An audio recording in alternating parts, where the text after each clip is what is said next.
여러분 안녕하십니까? 오늘은 창세기 9장 20절로부터 27절에 이르는 말씀을 가지고 같이 나누는 시간을 갖도록 하겠습니다. 노아의 그 홍수 심판이 다 끝나고 노아의 가족이 방주로부터 나와 이전의 그 일상생활로 돌아갔습니다. 아마도 그리고 나서 시간이 꽤 지난 것 같습니다. 노아가 포도 농사를 시작했습니다. 포도나무에서 포도가 잘 맺혀서 그 포도나무 열매로 가지고 포도주를 만들었습니다. 하루는 포도주를 마시고 포도주에 취해서 낮잠을 자게 됩니다. 아마도 뜨거운 여름이었는지 모르겠습니다. 자기 장막에서 더우니까 옷을 모두 벗고 잤는데 그 광경을 아들 함이 보게 되죠. 그리고 아버지가 벌거벗었음을 나머지 두 형제에게 전합니다. 그러나 나머지 두 형제는 그 아버지의 벌거벗은 모습을 보지 않으려고 뒷걸음치며 들어와 옷으로 아버지의 벌거벗은 그 몸을 덮어줍니다. 이 사실을 알게 된 노아는 두 가지의 예언을 합니다. 하나는 저주의 예언이고 하나는 축복의 예언입니다. 우리는 이 과정을 보면서 의문을 갖게 되죠. 노아는 950세를 살았던 사람입니다. 근 1000년에 가까운 많은 참 긴 세월 동안 많은 일을 겪었을 텐데 여름날 포도주 마시고 더워서 옷 좀 벗고 잔 이 사건이 뭐가 그렇게 큰 사건이길래 여기에 기록이 되어 있을까? 아마도 무수히 많은 사건들이 있었을 때 그런 건 기록하지 않았습니다. 크게 두 가지 사건이 있는데 홍수 심판 사건 그리고 홍수로 심판 때 있었던 방주로부터 나와서 하나님께서 계속 그 언약을 이어주시는 것 그리고 나서 노아와 직접적으로 관련된 사건은 이 벌거벗은 이 사건이었습니다. 이게 왜 이렇게 중요할까요? 또 좀 벌거벗은 것이 무엇이 문제라고 이렇게 크게 다룰까요? 벌거벗은 것을 보고 고한 자는 아들 함인데 왜 저주는 함에게 내리지 아니하고 함의 네 아들 중 막내인 가나안에게만 내릴까요? 그리고 뒷걸음쳐 옷으로 덮어준 자는 셈과 야벳 아들 두 명인데 왜 두 명 다에게 축복의 말씀을 전하지 아니하고 특별히 셈에게 축복의 말을 예언하는 것일까요? 여러 가지 많은 의문을 갖게 합니다. 사실 이 부분에 대하여 수많은 토론이 있었고 연구가 있어 왔습니다. 그 중에는 참 바람직하지 못한 그런 연구도 많이 있었습니다. 과거의 어떤 자들은 이 부분을 가지고 인종적인 어떤 편견을 드러내는 해석도 했었고요. 근래 들어와서는 노아가 잠자는 거기에 가나안과 그 함이 들어가서 이상한 짓거리를 한마디로 동성연애적 이상한 일을 했다고 하는 해석도 요즘 나오고 있습니다. 참 어처구니 없는 그런 해석들이죠. 그러면 우리는 어떻게 이해해야 될까요? 우리는 성경 말씀 자체에 집중해야 될 것 같습니다. 성경 자체가 우리가 이해할 수 있고 해석할 수 있는 근거를 제공하고 있기 때문입니다. 지금 노아의 홍수 심판으로 인하여 노아는 마치 새로운 인류의 조상처럼 마치 아담처럼 그런 입장에 처했습니다. 모든 사람들은 다 죽었습니다. 노아와 그 가족밖에 없습니다. 노아가 방주에서 나왔을 때 또 방주에 탔던 모든 동물들을 끌어낼 때 하나님께서는 그 동물들에게 이런 축복을 주십니다. 8장 17절에 보니까 너와 함께한 모든 혈육 있는 생물고 새와 가축과 땅에 있는 모든 것들을 다 끌어내라. 이것들이 땅에서 생육하고 땅에서 번성하리라. 이 말씀은 이미 이전에 창세기 1장 22절에서 동물들과 새들과 그들에게 주셨던 축복이었습니다. 똑같은 축복을 동물들과 새들과 이런 그 피조물들에게 해주시고 있습니다. 또 9장 1절에 보면 노아와 그 아들들에게 복 주시면서 또 생육하고 번성하여 땅에 충만하라 라고 축복해 주십니다. 이것은 창세기 1장 28절에서 아담과 하와에게 주셨던 바로 그 복이며 그 축복입니다. 이 내용이 창세기 1, 2장에 나오는 내용과 비슷합니다. 왜 그럴까요? 상황이 비슷하기 때문입니다. 하나님께서 애초부터 계획하셨던 생육하고 번성하는 축복을 다시금 노아와 그 자손들에게 주시며 하나님이 본래 계획했던 그 계획대로 살아가기를 바라시고 계셨습니다. 노아는 사실 하나님께 택함을 받은 의인이었습니다. 6장 9절에 보니까 이렇게 써있죠. 노아는 의인이요 당대의 완전한 자라. 그는 하나님과 동행하였더라. 이렇게 완벽한 자인 하나님과 동행하는 의인이었던 노아와 그 가족 외에 모든 사람은 다 멸절됐고 이제 앞으로 노아와 그 가족을 통해서 의인의 집안이 번성해 나갈 수 있을까 우리는 기대하게 됩니다. 아마도 다른 죄인들 없으니까 잘 되지 않을까 하며 그 긴장감을 가지고 바라보고 있게 됩니다. 그런데 우리의 이런 기대를 여지없이 깨뜨리는 사건이 그것을 보여주는 사건이 오늘 읽은 노아의 벌거벗음 사건이었습니다. 노아가 술이 취해서 벌거벗었다. 벌거벗었음을 강조하는 이유는 어디에 있을까요? 이것은 마치 창세기 3장에서 아담과 하와가 죄를 짓고 나서 벌거벗었음으로 인하여 하나님이 두려워서 숨었던 그 벌거벗은 그때를 연상시킵니다. 아담과 하와가 죄를 짓고 그 벌거벗었음으로 인하여 하나님 앞에 나가지 못했던 것처럼 우리가 기대를 가지고 있는 바라보는 노아도 사실은 하나님 앞에서 벌거벗은 자임을 역력히 드러내주는 그러한 메시지를 담고 있습니다. 노아가 당대의 의인이요 완벽한 자, 완전한 자라 하나님과 동행했다고 하지만 그도 아담이 저질렀던 그 죄 안에 갇혀 있고 그 죄의 문제를 해결하지 못한 자입니다.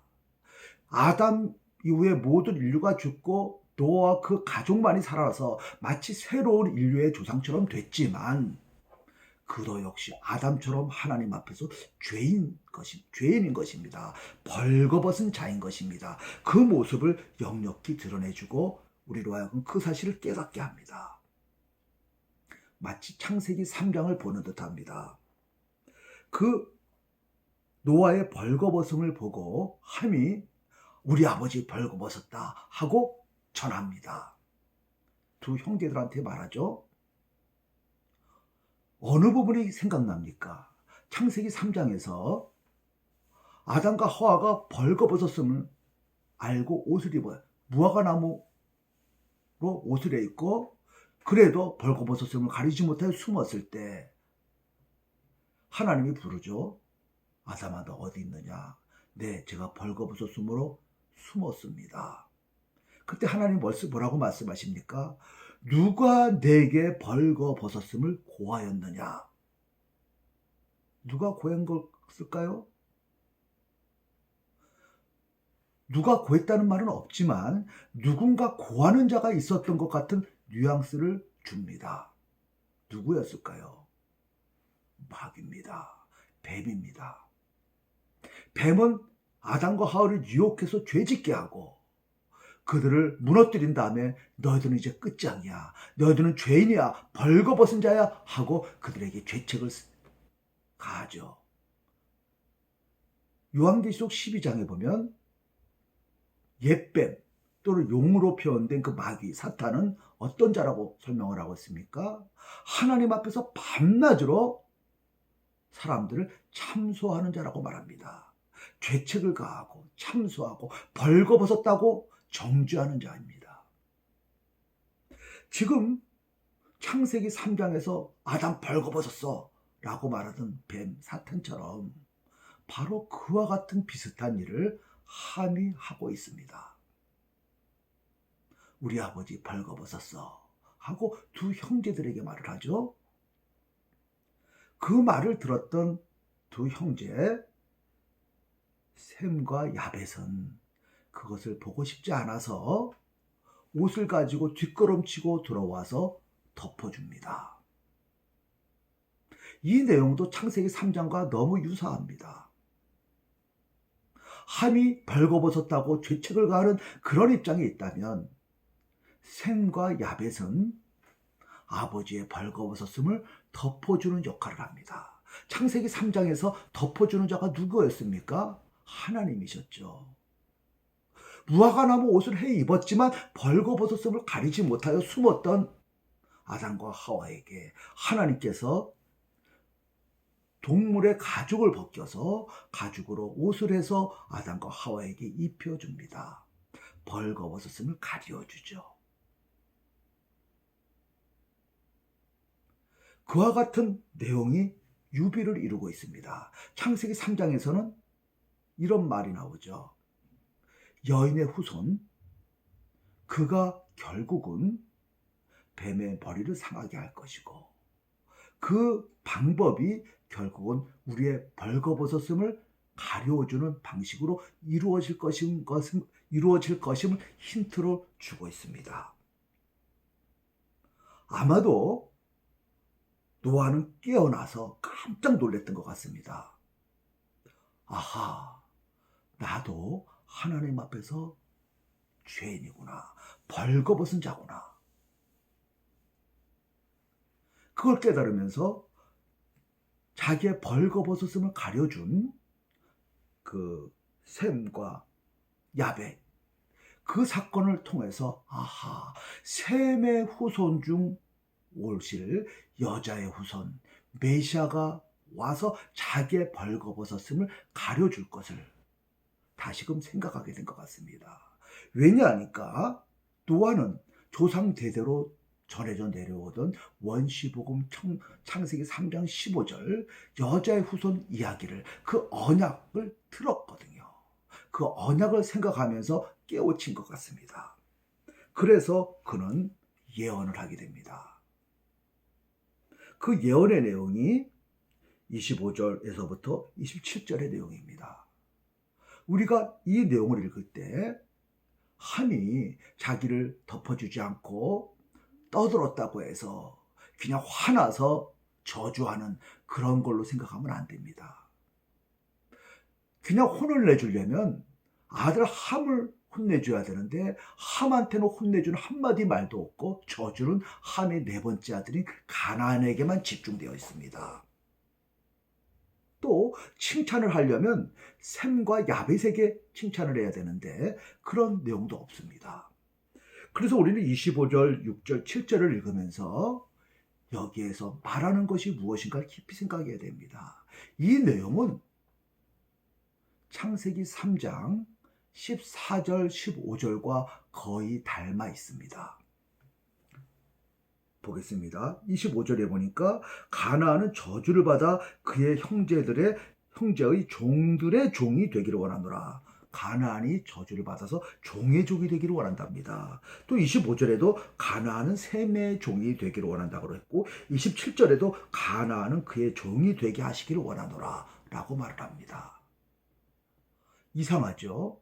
아들은 밉더라도 그 손자는 이쁜 법인데 그 손자에게 이런 강한 저주를 내립니다. 이 내용은 무엇과 닮아 있습니까? 창세기 3장 14절 하반 기절과 너무나도 닮아 있습니다. 하나님께서 뱀에게 이런 저주를 내리죠. 14절이죠. 너는 저주를 받아 배로 다니며 살아있는 동안 흙을 먹을지어다. 엎드려서 있다는 모습이죠. 배로 다니고 흙을 먹는다는 것은 구약 성경에서 티끌을 핥는다, 흙을 먹는다. 이것은 철저한 패배를 상징하는 표현들입니다. 철저히 너는 패배시키겠다라는 표현인 거죠. 어떻게 패배가 되나요? 15절에 보니까 여자의 후손이 너의 머리를 상하게 하고 그 여자의 후손들이 너의 후손을 공격함으로 전쟁을 통하여 패배시키겠다는 하나님의 강한 의지였습니다. 그것과 너무 닮아 있습니다. 가나안은 무엇이 되느냐? 바로 창세기 3장 15절에서 뱀의 후손 계열이 될 거라는 거죠. 노아는 지금 기분대로 자기 마음의 그 분노대로 말하는 것이 아니라 하나님께서 가르쳐주실 미래에 있을 사건을 예언하고 있습니다. 가나안이 바로 대표적인 뱀의 후손 계열이 된다는 것이죠. 그래서 뱀의 후손 계열은 심판받아야 되고 결국 흙을 먹고 철저히 패배를 당해야 돼요. 그 모습을 이렇게 종들의 종이 되고 가셈의 종이 되고 가나안의 그의 셈과 야벳의 종이 되기를 원한다고 3번에 걸쳐서 철저한 패배를 당할 것이라고 예언하고 있습니다. 창세기 3장 14절의 내용과 비슷합니다. 그런가 하면 26절에는 셈의 하나님 여호와를 찬송하리로다 합니다. 셈, 너 잘했어 라고 칭찬하지 않습니다. 야벳, 너 잘했어 라고 칭찬하지 않습니다. 셈의 하나님 여호와를 찬양합니다. 무엇입니까? 셈의 후손 중에 여자의 후손이 나타날 것을 그는 깨닫게 된 거죠. 셈이 하나님께 선택을 받아서 그의 후손 중에 메시아, 여자의 후손이 나타나서 온 인류를 구원하게 될 것이라는 것을 그를 바라보게 된 것입니다. 그래서 셈을 선택하신 여호와 하나님, 그를 찬양합니다. 그의 후손 중에 오실 여자의 후손을 통하여 나의 이 벌거벗었음을 가리워 주실 것을 생각하며 하나님을 찬양하는 것입니다. 그런 측면에서 26절 셈의 하나님 여호와를 찬송하리로다 라는 이 말씀은 창세기 3장 15절에 나오는 그 여인의 후손이 최후에 뱀의 머리를 상하게 함으로써 인류를 구원하겠다는 그 말씀에 대한 재해석, 그 말씀이 이어진다는 그런 예언으로 보일 수 있습니다. 그리고 27절에는 하나님이 야벳을 창대하게 하사 셈의 장막에 거하게 하시고 라고 말합니다. 야벳을 칭찬하는 것이 아니죠. 야벳과 또 셈과 똑같이 옷을 덮어줬지만 너희들 잘했어, 아버지한테 효도했어 라고 말하는 것이 아니라 그의 후손이 어떻게 될 것인가를 예언합니다.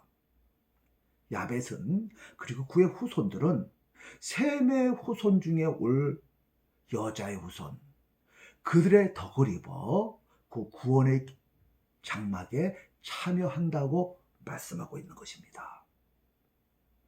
그런 측면에서 볼 때 창세기 9장 25절, 26절, 27절은 무엇입니까? 창세기 3장 14절, 15절 내용과 거의 유사합니다. 원시복음이 다시금 노아의 벌거벗음 사건을 통하여 다시 드러나고 있고 좀 더 진척돼 가고 있습니다. 계시의 점진성이죠. 이해가 되십니까? 우리는 가나안이 저주를 받아서 대표적인 그 뱀의 후손 계열이 돼서 나중에 심판받는 내용을 역사를 통하여 알고 있습니다. 이스라엘 백성이 가나안에 들어갈 때 가나안의 사람들은 죄가 관영하여져서 철저한 심판을 받지 않습니까? 그 사실을 통하여 증명이 됩니다. 또 이것은 단순히 가나안이라는 한 민족만을 말하는 것이 아닙니다.